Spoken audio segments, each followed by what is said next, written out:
I went through burnout after working as a clinical psychologist for about 5 years in the admittedly overburdened public health system of South Africa.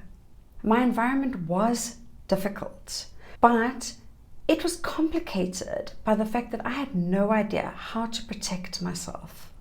I ended up taking a break from therapy for quite a while, and when I re-entered therapy, I knew that I had to use this experience to learn the lessons that I needed to learn in order to protect myself from this happening to me again. In this video, I'm going to share with you 5 strategies that I use to protect myself in my profession as a clinical psychologist, but also as a person. And these strategies protect my resilience and my joy in what I do. But keep in mind, therapy and people are highly individual.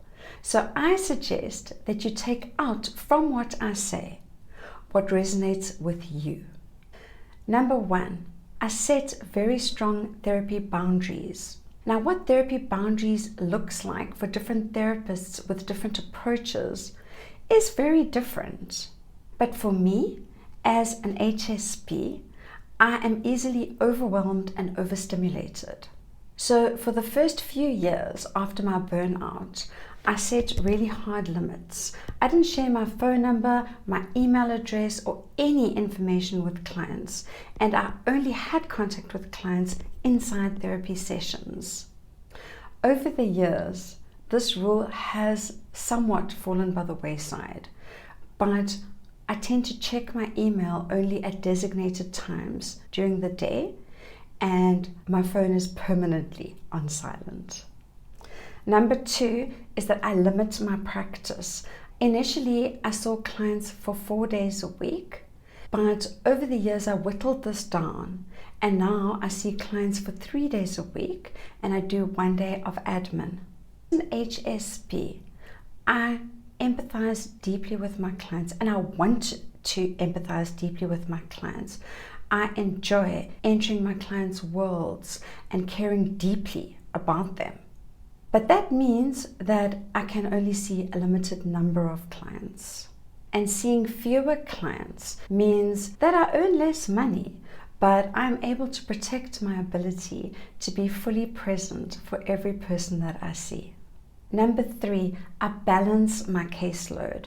So I'm highly selective about the kind of clients that I accept. This means that overall, I have the kind of clients that I enjoy working with. I look forward to seeing them, and I find it easy to care deeply about them. Number 4, I make time to recharge. In addition to my limited caseload and my limited number of days per week, I take a lot of holidays. I take at least 1 week every 3 months, and over summer I take 3 or 4 weeks, and over December I take another 3 weeks or so.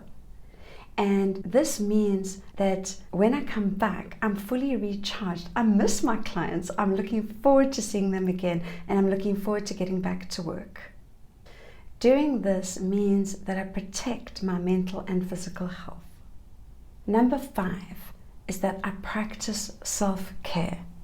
I preach it to my clients, and I practice it myself as much as I possibly can.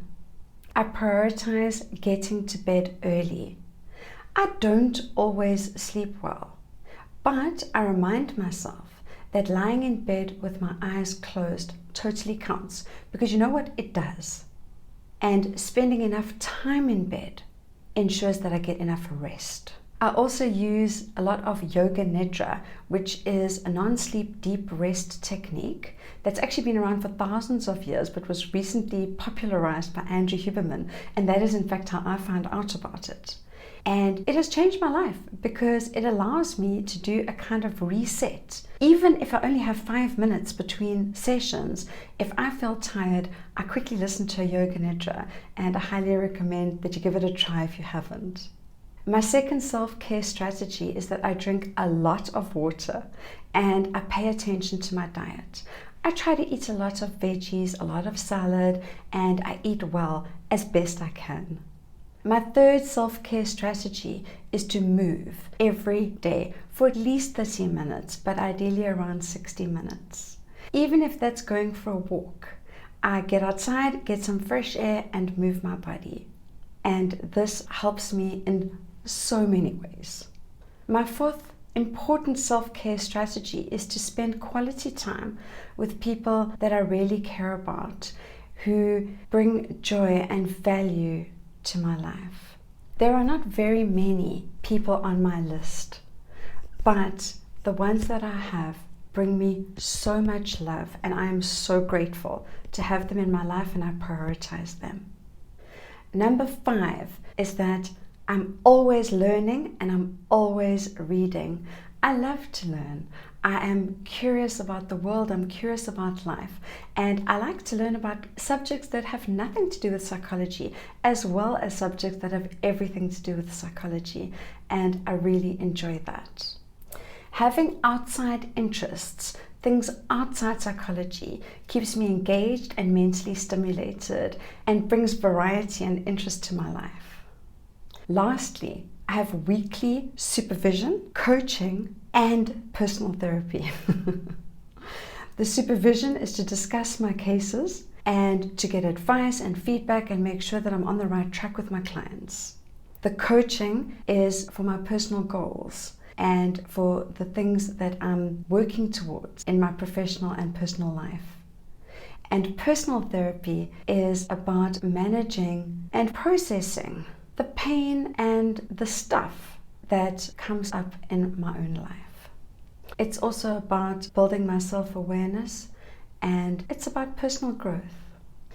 Believe me, this does not mean that I don't sometimes get overwhelmed and overstimulated. But these strategies have helped me immensely, and they protect me from burnout. And I've continued to love my work and find it deeply rewarding and satisfying. I hope some of my strategies resonate with you.